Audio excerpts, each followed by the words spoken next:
Hi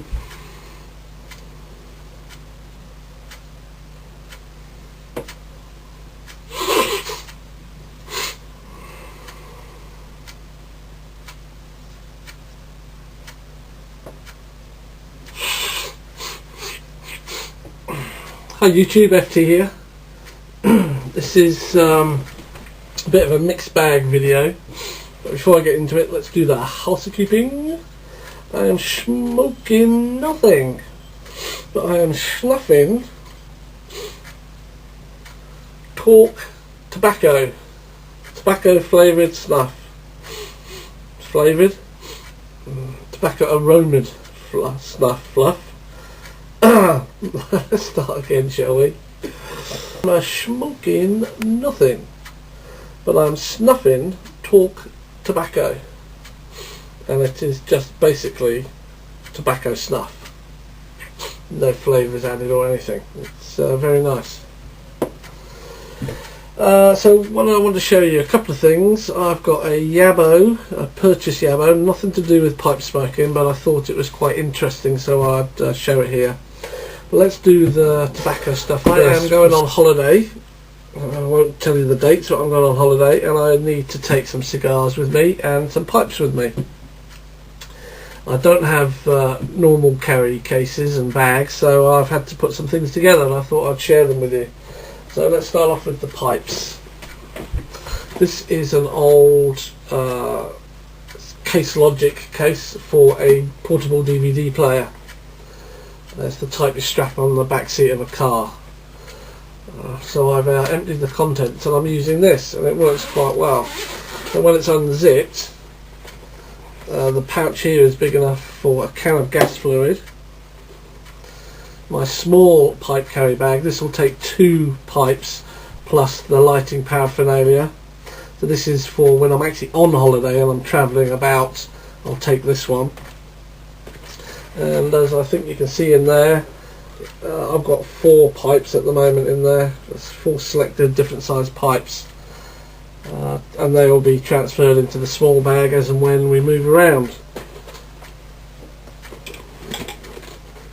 And everything fits in there very nicely. Now this other pouch on this side, that's going to contain my snuffs, different tobaccos I'm taking, as well as tin tobacco. I'll be taking packets of tobacco that I select from my jars. I've got an ashtray, that's for the cigars, and then the other stuff here, I've got pipe tampers, lighters, and pipe cleaning. That's all in that first part of the bag.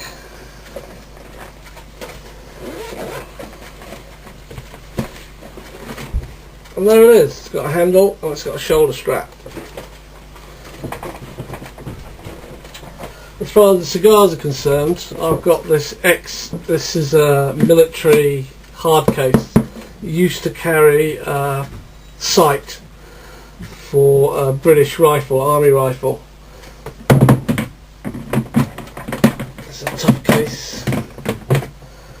And what I've done,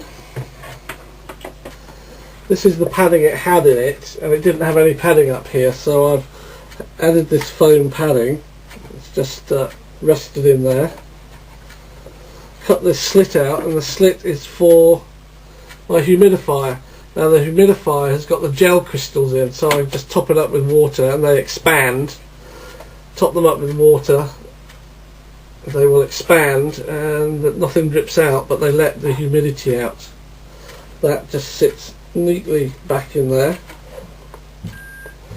And in here I can get a mixture of cigars up to about 10.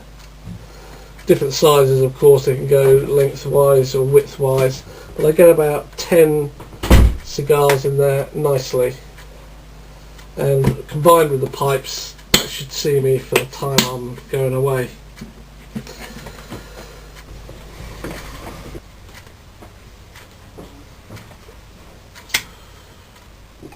My son kindly got me a cigar.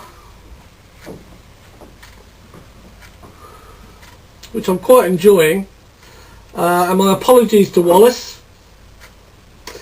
And Mark, you might want to block your ears. And Keith too. Because this cigar is a vapor cigar. It's one use only. This one is tobacco flavour. It's got a slight vanilla flavour to it. It glows as you draw. The mechanism switches on, so it just sits there like that, and as you draw you get the red glow and the vapour. The room note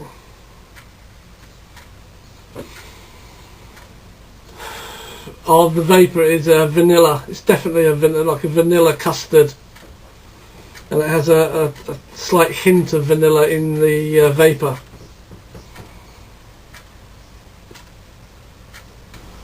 It says it's SMK cigar number 1.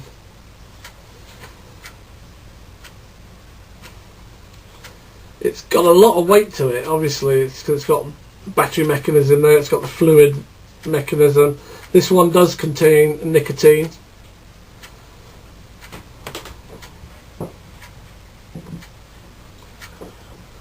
And it's really funky. So there you go, for someone who said they had never vapor. And I'm actually not keen on these vapor sticks that look like pens. They're just a tube with a mouthpiece on and you vapor in. I quite like this one. It looks like a novelty cigar. And it glows at the end. Nice flavour. And it's got about, I believe they've got around about 1,500 sucks on them, so to speak. So there you go, a vapor cigar. It's great. I'm going to keep that, and I might even get 1 or 2 more. I actually said to my son I might get 1 or 2 and put them in my humidor, and of course he said, but you don't need to put them in your humidor. So there it is. He said they're about 9 to 10 English pounds. I've seen them on eBay for about 15 English pounds. He bought this one at a local shop, I believe. Local to him, where his university is.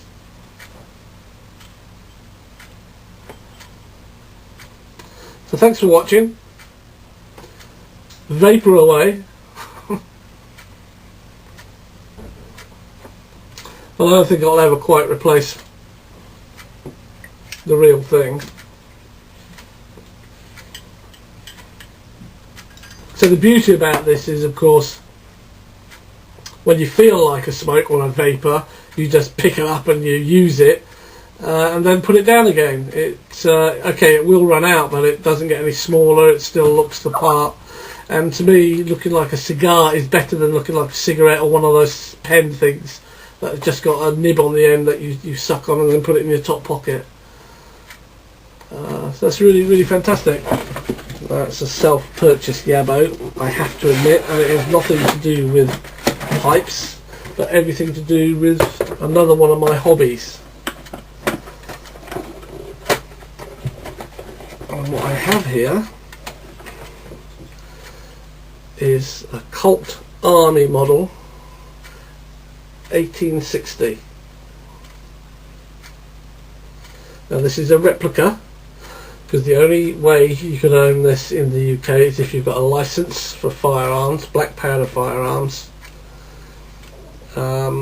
which I don't, or it's a deactivated one, which it isn't, because they are far too expensive. So this is a replica. It's .44 for those of you who wish to know about the real weapon, Cap'n'Ball Revolver, in that it literally takes black powder down here in the cylinder, takes 6 shots, you put some black powder, a ball, literally a lead ball with some cloth around it, it's stacked in, and then you put a cap on the back here, cock it back, the cap lines up with the hammer. As you fire it, the cap ignites the black powder inside the cylinder, which pushes the rag and the ball out through the barrel. As I said, this is the model 1860. It's known as a single action because you pull the trigger and nothing happens. So the single action is that. Double action is where you can actually pull the trigger and it will automatically cock itself and fire. So it's single. It came with fixed sights, that is, they are welded as part of the manufacture of the gun, they're not adjustable. And this is the rod mechanism to stack the ball and the cloth and compact it with the black powder as you load. It said that it was accurate up to about 100 yards. Anything over that and it is hit or miss. More than 200,000 of these, the genuine item, were manufactured. So 200,000 of these were manufactured between 1860 and 1873. 200,000, out of which 127,000 were supplied to the Union Army. A few basic statistics about it. It's made by Colt, so it's called the Colt Army Model 1860. It's a .44 caliber ball. The whole weapon is 14 inches in length and the barrel is an 8-inch barrel. And of course, it's made in the USA. This particular one is made in Spain by a company called Denix, who make replica firearms. And there are no laws yet in the UK saying you can't own a replica firearms if they're older or made before a certain date, and this one is. This particular firearm was most popular between 1860 and 1865.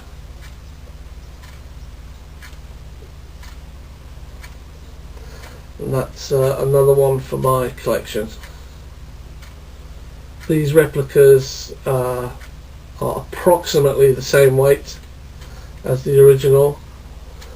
The function is the same, half cock, and you can rotate the cylinder. And this is how you load it in here.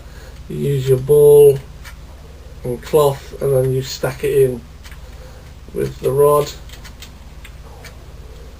And when you've loaded all 6, you can then use this cutaway here to put your percussion caps on.